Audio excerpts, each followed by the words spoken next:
What the Quran said is so amazing that scientists are even wondering, how could this man give us this information that we just stumble upon it with our technology?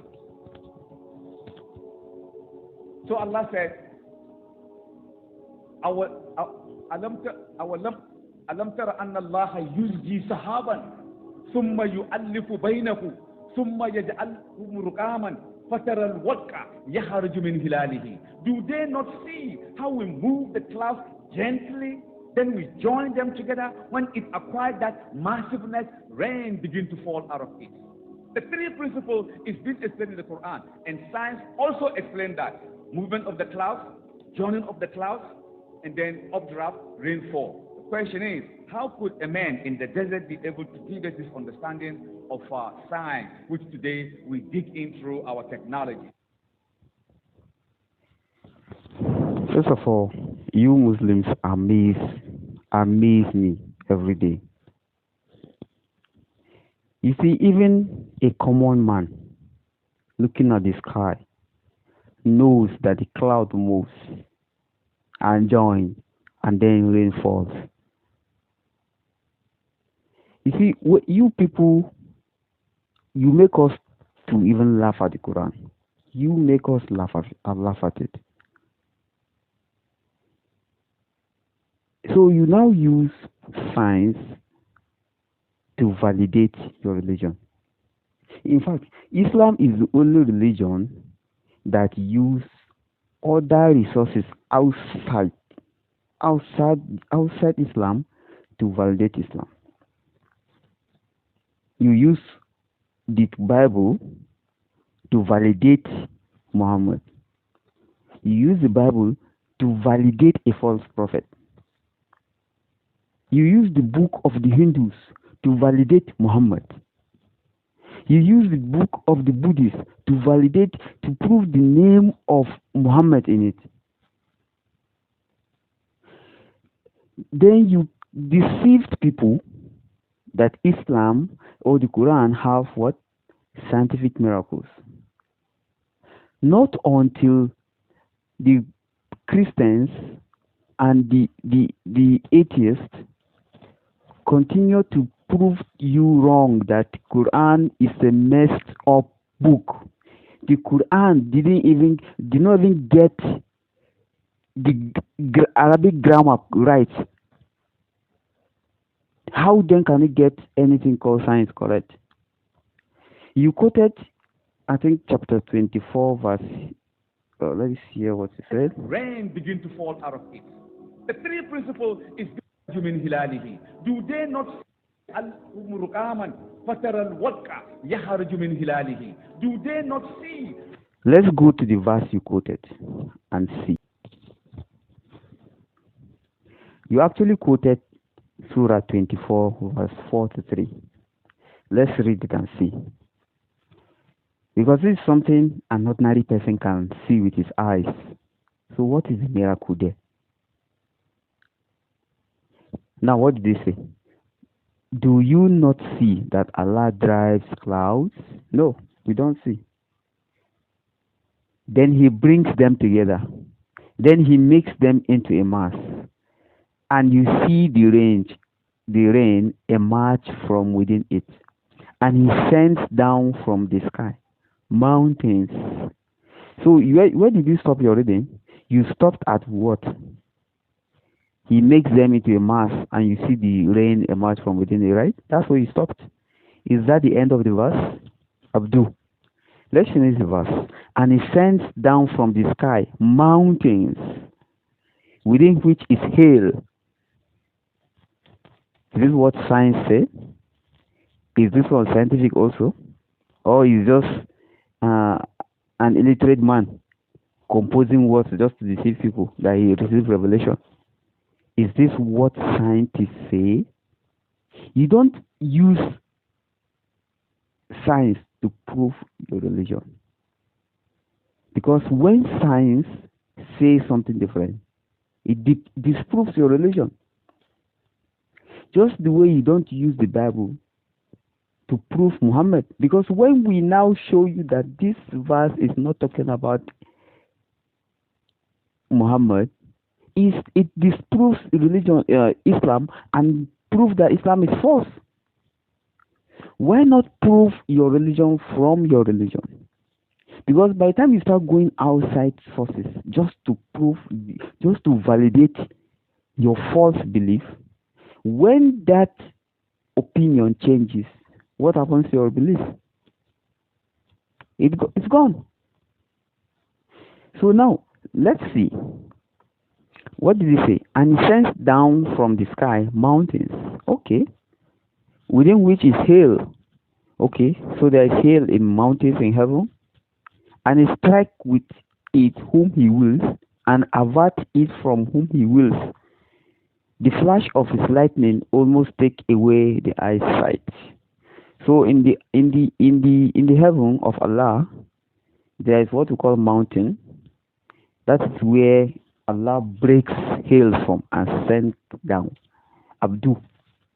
There is no any hail that is sent down from any mountain in heaven. This is a joke. This is an illiterate man saying what he has no idea of.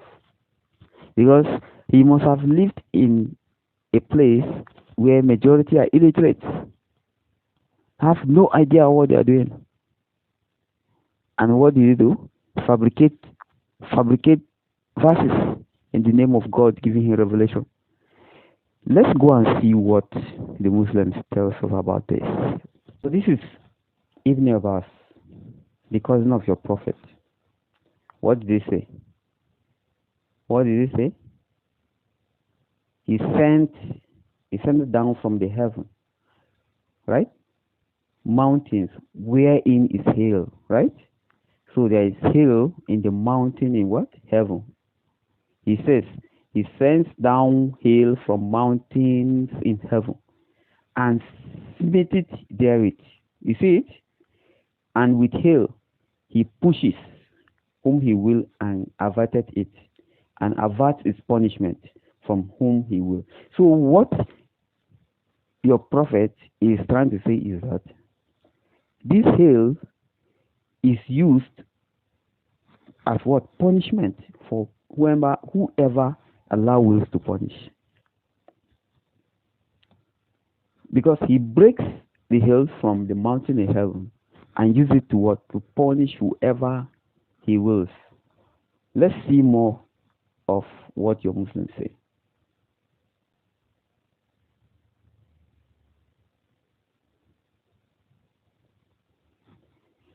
So this is Jalalain. What did he say? Hail, that is, he sends down song. Hail, and smites with it whom he wills. So what did he do? He smites what? Hail on whom he wills. So now let's see. He sends down from what? Heaven, out of the mountains. You see? So what? He sends hail from what?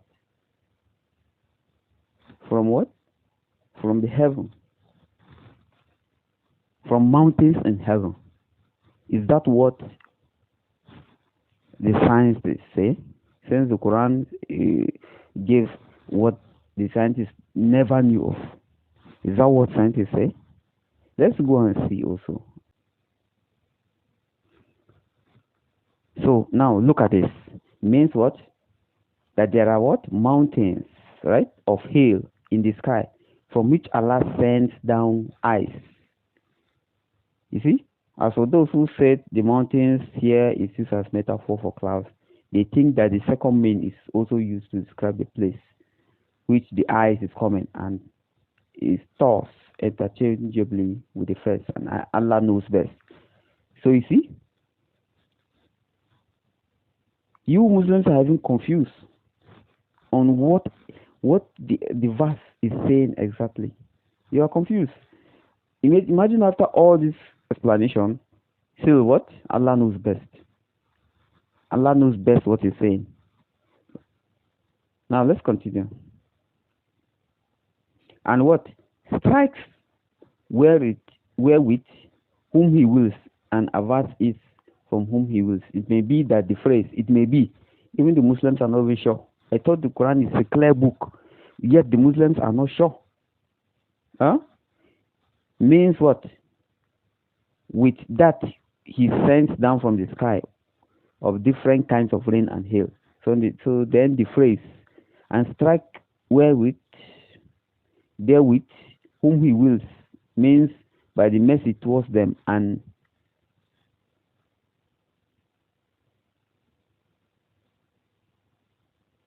avert it from whom he wills, means he withholds rain from them. Or it may be that, imagine all this just because of one verse. It may be. So what is the explanation? You people, you Muslims don't know what your God is saying. It is the scientists now that will confirm your religion. Thank you. And strike therewith means with hail, as a punishment towards whomever he wills, striking their fruit and destroying their crops and trees, and he averts it from whomever he wills as a mercy towards them. You see? So hail is broken from mountain in heaven as a what? As a punishment on whomever Allah wills, to destroy what? Your fruits and destroying crop and trees. That is good. That's interesting. That's a good one. So now let's go and see what the scientists say. Let's take a deep dive and see what the scientists say.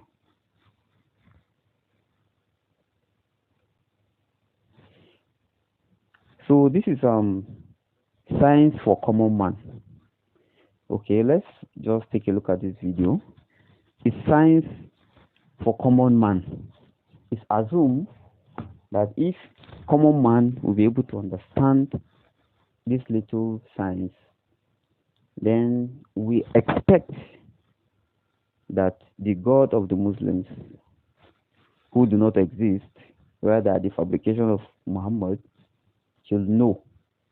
Let's take a look at this video.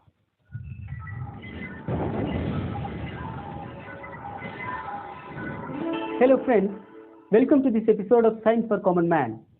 In 1888, 246 people in India were killed by some stone-like particles falling from the sky, and some of those particles had the size of a goose egg and they fell from the cloud. Those were hailstones, and today's question is, what are hailstones and how hailstones are formed? Are they frozen raindrops? Well, there is much more to it. Let's get into it straight away, and I promise to keep this explanation simple and comprehensive. We all have seen clouds, but we would not have noticed this king of clouds called cumulonimbus. It starts from around half a kilometer from ground and extends like a tower up to 20 kilometers. And believe me, all aeroplanes fly below 20 kilometers. And as we go higher and higher in the atmosphere, the temperature reduces and it becomes colder and colder. And what it means to us is that if the atmospheric temperature at the base of the cumulonimbus cloud is 30 degrees Celsius, in the top of the cloud, it can go as low as minus 60 degrees Celsius. And it is in these cumulonimbus clouds the hailstones are formed. Let us see how the formation happens. During day, energy from the sun heats the ground, and the hot ground in turn heats the air close to it. When the air becomes warmer, it becomes less denser or lighter, and this warm air moves upward to higher altitude. This is called updraft. And remember, this warm air has lot of water vapor or moisture in it, which remained as gas at lower altitude because of the higher temperature. But as the air moves to higher altitude, the temperature drops and the moisture in the air condenses into water droplets. As it continues to grow, the tiny water droplets grow larger and larger as more water from the rising air is added to it. And the growing droplets that make up the cloud become heavier and heavier. The cloud starts to look dark and grey, and the water droplets start falling down due to gravity, as the rising air can no longer hold it due to its increasing weight. So now we have two things in the cloud: updraft, or the air moving upward, and water droplets falling down. Wait, there is something more. Some of the water droplets which reach still higher altitude where the temperature is well below freezing point turns to ice crystals, and the air there becomes cooler and becomes heavier or denser and starts moving down. The downward movement of the air is called downdraft. So now we have all the ingredients in this cumulonimbus cloud for the formation of hail. 1. Updraft. 2. Downdraft. 3. Falling water droplets. And 4. Ice crystals in the top. And now what happens? The floating ice crystals try to come down under gravity, but the updraft does not allow this to happen. So they start moving up and down and here and there in suspended condition. During this movement, they come to contact with the supercooled water droplets, and these droplets freeze on the surface of ice crystal and add another layer to it. Like this, frozen layers keep on getting added to it, and it is transformed to a hail. And as they gain more and more size and weight, finally the updraft may not be able to keep them floating, and they fall under gravity to ground as a hailstorm. The typical motion of hail during its formation may be like this, but not confined to this. And stronger the updraft, more the time it stays in the cloud, and larger the hailstone would become. It's interesting to note that because of this type of random motion, two types of freezing may happen. In this region of the cloud, where the air temperature is just below freezing, when the hailstone collides with a drop of water, the water does not freeze on the ice immediately. Instead, the liquid water spreads over the hailstones and freezes slowly. Because the water freezes slowly, the air bubbles in the cloud can escape from the region, and this results in the formation of a clear layer of ice. Whereas in this region, where the air temperature is well below the freezing point, a supercooled water droplet freezes immediately, and this quick freezing does not allow air bubbles to escape, and this leads to trapped air bubbles in the hail, forming a cloudy ice. These two different types of freezing give them different layers like this, a snowy appearance and interesting shapes. So, a hailstone is a chunk of ice. So Muslims, how long will you keep deceiving us? For how long will you keep on deceiving us? For how long? Is hail broken by Allah from mountains in heaven and sent down? Nobody around him could have known the scientific facts that are mentioned in the Qur'an. Now we know that this whole scientific miracles was absolute nonsense. There are so many things in the Qur'an which lends itself to scientific discoveries. Guess what? Allah led me to Islam. One of the reasons was because of the scientific miracles. And guess what? Did I leave Islam when this whole scientific miracle thing got debunked? No, I stayed. Suppose whatever the Quran has mentioned, 80% has proved to be 100% correct. Absolute nonsense. Astronomy, Debunked. geology, Debunked. water cycle, Debunked. oceanography, Debunked. botany, Debunked. biology, Debunked. zoology. Debunked. Not even 0.1% of that 20% which is ambiguous has been proved to be wrong. Now we know that this whole scientific miracles was absolute nonsense. And that's